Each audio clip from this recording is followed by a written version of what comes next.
कभी कभी ऐसा होता है ना कि हमारे पास कुछ कस्टमर होते हैं जो बड़े शौक से पहले हमारे पास आए होते हैं, कपड़े सिलवाते हैं, फिर अचानक दूसरी गली वाली दर्जन के पास बैठे हुए नजर आने लगते हैं। तो दिल में थोड़ा सा दुख भी आता है कि न जाने क्यों हमारे पास ये नहीं आए, या हमने कभी कुछ ज़्यादा सिलाई मांग ली, या हमारी सिलाई में कोई कमी रह गई। 100 इंसान के जहन में वसवसे और बातें आती हैं।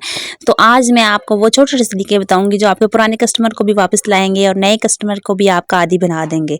अस्सलाम वालेकुम मेरी प्यारी प्यारी बहनें, कैसी हैं आप सब? होप सो कि आप जहाँ भी होंगी खुश होंगी, आबाद होंगी। अल्लाह पाक आपको खुश रखे, अपने सामान में रखे।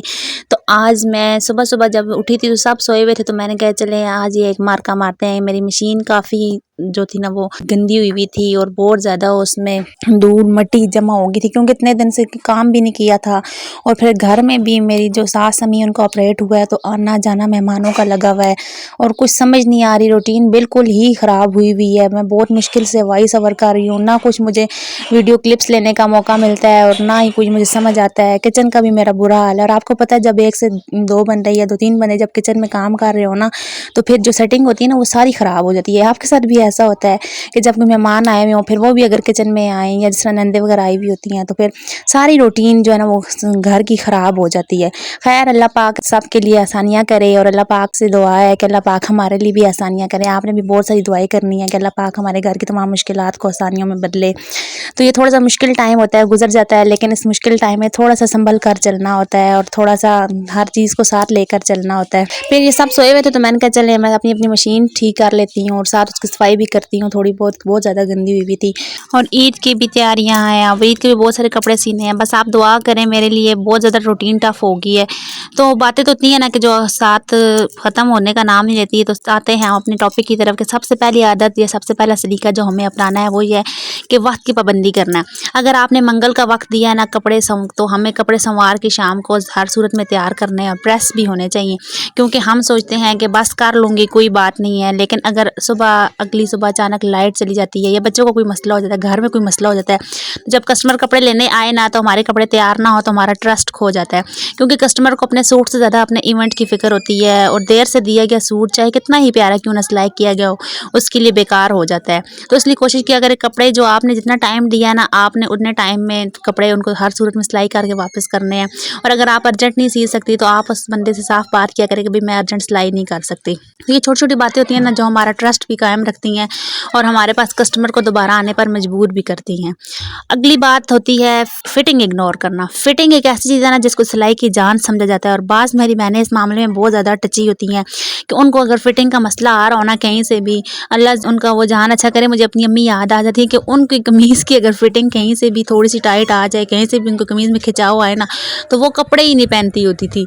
तो मेरी उनसे इस बात पे लड़ाई होती थी, अम्मी क्या मसला है एक फिटिंग का ये सिलाई है। अम्मी कहती है नहीं, खिंचाव आता है ना कपड़े पर तो फिर हम बहुत ज़्यादा बार बार उलझन होती है। तो इसलिए बहुत सारी मेरी बहनें जो होती हैं ना वो एक एक सूतर का भी हिस्सा फ़र्क हो ना तो उनका मूड ख़राब हो जाता है। और अगर वो फिर कंधे लटक रहे हों, गला आगे से लटक रहा हो या कुछ भी हो ना, तो कस्टमर को फिटिंग ठीक ना मिले ना तो फिर कस्टमर हमारा पास दोबारा नहीं आता। और जब तक कपड़े पहन कर बंदा खुद को पूरे एतबार ना और सुकून में महसूस ना करे ना, तो हमारी रात दिन की जो मेहनत है ना उसका फिर कोई फ़ायदा नहीं। तो एक सलीकामंद औरत हमेशा नाप को 2 बार चेक करती है ताकि कस्टमर को ये ना बोले कि यहाँ से तंग है। तो बस ये शाम की रूटीन स्टार्ट हो गई थी और शाम को किचन का बड़ा ही बुरा हाल था क्योंकि सारा दिन मेहमानों का आना जाना। और जब मैं किचन में गई ना, किचन इंतहाई किस्म का बिखरा हुआ था। बस फिर मैंने दिल को बड़ा किया, मैंने कहा सबसे पहले इस किचन को समेटते हैं। बस फिर मैं असर के टाइम किचन से गई थी और मगरिब तक मैंने सारा फिर किचन समेट के किचन के सारे काम करके, चूल्हे का भी बड़ा ही बुरा हाल हुआ था। तो तीसरा और सबसे अहम जो मसला होता है ना वो है सफाई ना रखना। अच्छा, अक्सर हम सोचते हैं कि घर ही तो है, किचन का काम निपटा कर अपने बिस्तर या टेबल पर बस कपड़े काटने बैठ जाती हैं, जहां हमने कभी खाना भी खाया होता है या फिर कोई और काम भी किया जाता है जहां फिर चिकनाई वगैरह के निशानात भी होते हैं। तो क्या होता है कि जब कस्टमर हमारे पास आता है तो उसे हर तरफ हमारे घर में खिलारा नजर आता है या गलती से कपड़ों पर कोई दाग लग जाए या सूट में से किसी मसाले की स्मेल आ रही है तो उसको लगेगा कि आपने सूट सिलाई नहीं किया बल्कि सर से उतारा है। तो सफाई से काम करने का मतलब यह है कि आपकी नफासत बोले। जब आप सूट उनके हाथ में दें तो उसके साथ धागे ना हो, सूट अच्छी तरह फोल्ड हुआ हो, प्रेस हुआ हो और आपके काम करने की जगह जो बिल्कुल भी साफ हो और तो कस्टमर को ना आप दर्जन नहीं बल्कि एक प्रोफेशनल बुटीक वाली नज़र आएंगी।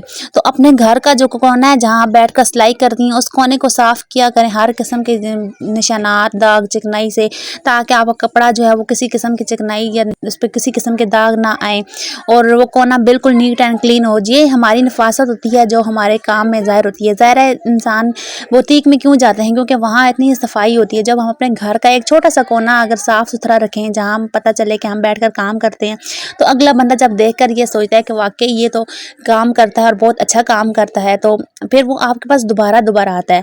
तो इसलिए अपने घर की सफाई जो होती है ना और अपने जो कॉर्नर है जहाँ आप बैठकर काम करते हैं, जो आपका सेटअप जहाँ है उसकी सफाई का बहुत ज़्यादा ख्याल रखना है। तो चौथी बात जो हमारे पूरे इस टॉपिक की जान है और वो क्या है, जो आपका स्किल है या आपका प्रोफेशन है बिजनेस है उसकी ये जान है, हमारा लहजा। अक्सर औकात हम कभी कभी बाजार जाते हैं तो हमने नोट किया है ना कि कुछ ऐसे दुकानदार होते हैं जो इतने सड़े हुए होते हैं ना कि उनकी बात करने की तमीज़ नहीं होती और हम पछताते हैं कि हम किस दुकान में घुस आए हैं। तो दोबारा कभी भी हमारा दिल करता है कि हम उनकी दुकान की तरफ रुख ही ना करें, उनकी शक्ल ही ना देखें। तो इस तरह कोई भी काम है ना, चाहे वो दुकानदार का है, चाहे वो घर में डील करना है, चाहे किसी टाइम पर किसी जगह पर भी डील करना है, तो हमारा जो अंदाज़ है हमारा लहजा है ना, ये अगले बंदे को या कस्टमर को हमारे पास लाता है। तो जब हमारा लहजा ही इतना सड़ा हुआ होगा और इतना अजीब सा रूखा फीका हुआ होगा तो कस्टमर फिर दोबारा हमारे पास क्यों आएगा, वो कभी भी हमारे पास नहीं आएगा। तो अक्सर औकात हम जो घर में काम करती हैं होम मेकर, हम घर के कामों में इतनी थक जाती हैं बच्चों की उलझनों में और बच्चों के तंग करने पर, बच्चों की ज़िद पर, कि अगर कोई कस्टमर हमारे पास आ जाए वो गलती से ये कह दे कि ये ट्राउज़र अच्छा नहीं है, ये ट्राउज़र छोटा है, तो हमें उस चीज़ से फ़ौरन से हमें गुस्सा आ जाता है। तो बजाय इसके कि हम गुस्सा करने के, हम उसके साथ बहस करने के, हम सिर्फ मान लें कि ठीक है जी कोई बात नहीं है, मैं आपको दोबारा कर दूँगी, तो इससे ये होता है ना कि अगला बंदा जो है उसका जो गुस्सा है ना, या जिस तरह एक इंसान काम करता है तो वो जब हमारे पास उसको चीज़ नहीं मिलती उसके म्यार के मुताबिक तो वो हमारे पास गिला लेकर जब आता है तो उसका जो थोड़ा सा गुस्सा है वो भी ठंडा हो जाता है। लेकिन अगर हम उसके साथ फ़ौरन से बहस करने लग जाए तो यहाँ से काम ख़राब हो जाता है। तो अगर कोई हमें बताए कि आपने ये गलती की है या आपका कपड़े बड़े हैं, फिटिंग कम है या बाजू कुछ भी 100 मसले हो सकते हैं, तो अगर हम अपनी गलती मान लें और थोड़ा सा मुस्कुरा कर उससे बात कर लेना, तो हमारी मुस्कुराहट और नरम लहजा ही अगले का गुस्सा भी ठंडा कर देता है। तो हमारा अंदाज़, हमारा लहजा, उसमें जब अगले बंदे को अपने लिए सुकून और इज़्ज़त नज़र आएगी ना तो वो दोबारा भी हमारे पास आएगा। तो जब आप बोलेंगी ना कि हाँ जी आपने तो नाप ही ऐसा दिया था, तो उसको फिर अपनी इस चीज़ में इंसल्ट महसूस होगी और वो कभी भी हमारे पास दोबारा नहीं आएगा। तो बस ये फिर शाम की रूटीन थी और आज खाने के लिए ना बस कुछ ख़ास सबको समझ नहीं आ रहा था कि क्या बनाया जाए। कोई कहता है सब्ज़ी, कोई कहता है दाल, और मुझे फिर जब मैंने सोचा कि सबकी अब अपनी अपनी पसंद है तो फिर मैंने चुपचाप करके आलू बना दिए। और आलू एक ऐसी वाइट सब्ज़ी है ना जो कि हर बंदा खा भी लेता है खुशी से और इस पर कोई इनकार नहीं होता। वैसे ही तो नहीं आलू की सब्ज़ी का बादशाह कहा जाता। तो बस फिर मैंने चुपचाप आलू की बनाने की तैयारी कर ली थी। तो आपने मुझे बताना है कमेंट्स करके कि आपके घर में आलू किस हिसाब से बनते हैं, शोरबे वाले बनते हैं या चिप्स बनते हैं। तो बच्चे तो ज़्यादातर शौक से चिप्स ही खाते हैं, लेकिन शोरबे वाले आलू का भी अपना ही मज़ा होता है। तो अब सबसे आखिरी और अहम पॉइंट ये है कि इमानत में ख़यानत नहीं करनी। जो इंसान हमें कपड़े लाकर सिलाई करने के लिए देता है ना, तो ये कपड़े उसकी इमानत होती है हमारे पास। तो कपड़े के बचे हुए पीस और लैस के टुकड़े हमेशा वापस कर दें, क्योंकि ये मत सोचें कि ये छोटा सा टुकड़ा है, क्या हुआ, उनके किसी काम का क्या फ़र्क पड़ता है, वापस करूँ या ना करूँ। ये सोच कर ना कभी भी बचा हुआ कपड़ा या लैस का टुकड़ा अपने पास नहीं रखना। और सलीका और ईमानदारी यही कहती है कि कस्टमर की हर चीज़ उसकी हवाले की जाए और हर चीज़ उसको वापस की जाए। जब हम इन छोटी छोटी चीज़ों को अच्छी तरीके से कस्टमर को तय करके वापस सूट के साथ वापस करेंगे ना, तो उसके दिल में हमारी ईमानदारी और हमारी इज़्ज़त पैदा होगी। तो वो कस्टमर ख़ुद दूसरों को भी आपके पास आने का मशवरा देगा कि फ़लाँ औरत बहुत ईमानदारी से काम करती है। तो आप उसके एक्स्ट्रा कपड़े हमेशा वापस कर देना। आगे वो वापस ले या ना ले उसकी अपनी मर्ज़ी है, लेकिन आपका काम है कि आप उसको वापस करें। और जिनको ज़रूरत नहीं होता वो कहते हैं कि हमारे किसी काम का नहीं है, आप रख लें। तो इस बात से ना बहुत अच्छा इमेज उनके दिल में ज़रूर बैठेगा। तो मेरी बहनों, सिलाई सिर्फ मशीन चलाने का नाम नहीं है, ये एक ट्रस्ट का नाम है। एक हमारा और कस्टमर के दरमियान एक रिश्ता है और इस रिश्ते की मजबूती के लिए हमें बहुत सारी आदत अपनानी पड़ती हैं। जब एक आम सी होम मेकर एक बिज़नेस वूमेन बनने का सोचती है ना, तो फिर काम में छोटे छोटे सलीके भी लाने पड़ते हैं। तो ये मेरी आज की छोटी सी वीडियो थी, छोटी सी मोटिवेशन थी। उम्मीद है आपको पसंद आई होगी। मेरी कोशिश होती है कि मैं आपको उस नुक्ते से समझाऊँ जिस नुक्ते से मैं चाहती हूँ कि कोई मुझे समझाए। और प्रोफेशनल सिंपल तरीके से, तो उस तरीके से हर कोई समझाता है, लेकिन मेरी कोशिश है कि मैं आपको घर के हिसाब से समझाऊँ, ताकि जो मेरी घर में जो मेरी बहनें रहती हैं वो घर में रहकर कुछ करना चाहती हैं, उनके लिए मैं कुछ कर सकूँ। तो आप लोग मुझे सपोर्ट करते हैं, ये आपके सपोर्ट का बहुत ज़्यादा शुक्रिया। और आपके प्यारे प्यारे कमेंट्स यकीन माने पढ़ कर ना मेरी आंखों में आंसू आ जाते हैं कि अल्लाह ताला ने मुझे बहुत ज़्यादा अता किया है। मैंने कभी इतना सोचा नहीं था कि मेरी इतनी प्यारी प्यारी बहनें होंगी, ऐसे कमेंट्स करेंगी। तो आपकी बहुत ज़्यादा मेहरबानी। और वो बहनें जो मुझे कहती हैं सिलाई सिखा दें, तो इंशाल्लाह आहिस्ता आहिस्ता साथ साथ मैं जैसे जैसे काम करूँगी आपको मैं बताऊँगी। फ़िलहाल तो ज़रा थोड़ी सी टेंशन मुश्किलात हैं, तो अल्लाह करेगा इंशाल्लाह ज़रा हालात ठीक हो जाए तो इंशाल्लाह मैं आपको सिलाई भी सिखाऊंगी, साथ साथ होम व्लॉगिंग भी करेंगे, डेली रूटीन भी शेयर करूँगी, आपको सिलाई भी सिखाऊंगी।